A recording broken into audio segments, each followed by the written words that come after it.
Hello everyone, Mike here with ultrabookreview.com, and today we're having a look at the ASUS VivoBook U38N, a sleek ultra-portable computer powered by an AMD hardware platform. That's a bit unusual in a market mostly dominated by Intel-driven ultrabooks, but the ASUS U38N is actually an excellent device, as you'll find from this review, so tag along. Oh, and don't forget to share this clip to your friends and subscribe to our channel if you like the video. Your support is of much help to us.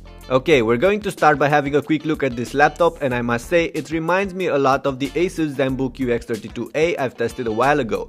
It comes with an aluminum outer shell, it looks good, it feels fairly sturdy, and it's overall light and thin. In fact, the ASUS U38N is a 13.3 incher, measures 326 by 226 by 19 millimeters and weighs about 1.5 kilos or around 3.4 pounds. That makes it a bit thicker and heavier than the average 13.3 inch Ultrabook, but it's still a fairly portable device. On top of that, I find it durable and solid, although the aluminum lid cover does bend when pressed a bit harder and the metal finish will scratch quite easily. But that's just what metal does. On the sides, the ASUS VivoBook U38N packs plenty of ports. You'll get an USB slot and an SD card reader on the left, plus a small system status LED, the headphone jack, a mini VGA port, full-size HDMI output, two USB 3.0 slots and the PSU on the right. Yes, the Ethernet port is missing and there's no full-size VGA, but ASUS will most likely offer adapters for those in the pack.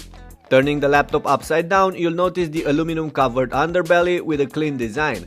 The battery is not removable, and in fact the only things piercing the metal back shell are some cooling grills and the two speakers placed on the left and right ridges. Those being said, let's actually lift this notebook's lid. Inside you'll notice the now familiar looks we've seen on ZenBooks lately, with a simple aluminum covered body and a spacious palm rest. There's also a wide trackpad, a keyboard that integrates the power button and a small LED on the left side, and that's about it. However, the screen is not similar to what we've seen before on ASUS Ultra Portables. It's completely covered in glass and it's glossy, and that's because we actually have a touchscreen on the ASUS U38N, as it's expected from a VivoBook. The touchscreen integrates great with Windows 8 and the new touch-friendly UI, and I actually like how ASUS managed to squeeze a rather slim bezel on this device, unlike what I've seen on other Windows 8 laptops in the past. But while this looks great, there is a downside.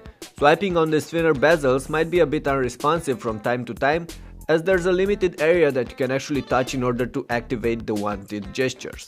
On top of the display there's a webcam, a microphone pin, a light sensor and a small LED indicator that lets you know when the camera is active. Anyway, back to the screen, this one is actually awesome. ASUS took the IPS Full HD panel we've seen on their premium ZenBooks and added touch on top, so it keeps the excellent brightness, colors and viewing angles. Yes, the protective glass on top makes the whole thing glossy, thus annoying in strong light, but a matte touchscreen would have been a bigger issue, as matte displays are incredibly difficult to clean. Okay, so while the screen is great, the keyboard and the trackpad on this laptop are not that bad either. The keyboard is backlit and comes with properly sized and spaced keys, but they're just a bit too shallow and mushy. You will get used to them eventually, but if you plan to do a lot of typing on your laptop, you might want to look elsewhere. The trackpad is spacious and most of the time accurate. It also handles gestures quite well, including those embedded with Windows 8, but the click buttons were absolutely horrible on my test unit, as they were very stiff. I've seen similar trackpads on other ASUS Ultra Portables before, and none were that annoying, so there might be an issue with this particular device I have here. We'll see. All in all, the ASUS U38N is a beautiful and carefully designed portable laptop, and it comes with a touchscreen, so I'm sure many of you would kill to get such a device. But while on the outside the U38N doesn't really stand out from the other ASUS portable laptops, it does so with the hardware inside. This one is built on an AMD Trinity platform and offers a quad-core AMD A10 4655M APU with 6GB of RAM and a 128GB SSD for storage. When compared to Intel's ULV platforms, the AMD APU lacks the raw processing power and is a bit more energy hungry, but packs significantly faster graphics, runs cooler and is more affordable, which could make it an ideal option for those of you looking to play games from time to time on your ultra-portable computer. I've tried a couple of titles myself, including Skyrim, Dirt 3 and the latest Need for Speed, just to see how this one can handle them. I've put together an entire clip just on this laptop's gaming abilities, so go ahead and check it out. I've also ran a couple of synthetic benchmarks on the AMD A10 APU, and all the results are included in the written review on ultrabookreview.com. You can find the link to it in the description down below. However, you might wonder how this laptop deals with everyday activities. Well, I can't complain. The laptop boots in under 20 seconds, and I did notice some occasional stuttering when multitasking between apps, but most of the time the ASUS U38N was pretty snappy. Browsing, watching movies and listening to music, editing text, chatting with friends and all the other sorts of daily activities are easy tasks for it. However, when dealing with CPU-intensive chores like editing videos or running programming software, the AMD-powered ASUS U38N tends to be significantly slower than the Intel ULV-driven alternatives, especially when put next to the Core i7 options. As for how well you'll get along with Windows 8, well, that depends on how willing are you to learn a new OS, because a lot of things have changed over the previous Windows versions. There's a lot of focus on the gestures and the new touch-friendly UI, plus the apps you could get in the Windows Store that should make the touchscreen more useful. Right now, however, the store is still young and quite barren, but in time it should get better.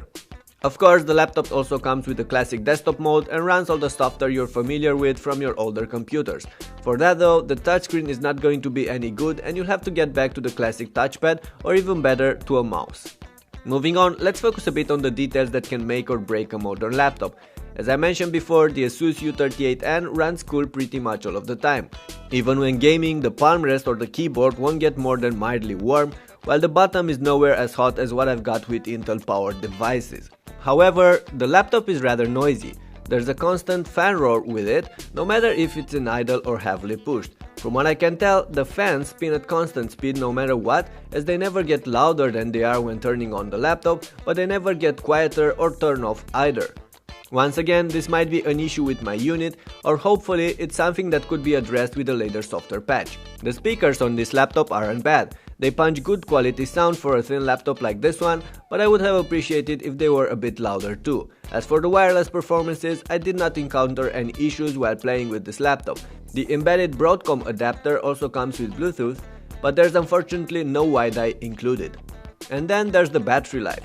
Like I mentioned before, the AMD APU is not as efficient as the Intel platforms. However, that really depends on what you're doing on this laptop, as there are cases where the platform performs quite well, for instance when dealing with HD video content.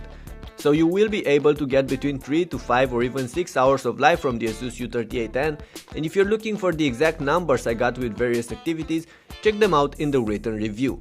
As for the prices, the ASUS VivoBook U38N is available right now in Europe for between 800 to 900 euros. That should translate into $900 to $1,000 when it reaches the US, although prices might even get lower by then. Even so, if the top ASUS U38N configuration, the one tested here, will get in stores for under $1,000, I believe it's going to be quite well received. All in all, ultrabooks like the ZenBook Prime UX31A still hold the upper hand when it comes to raw power and the thin and light form factor.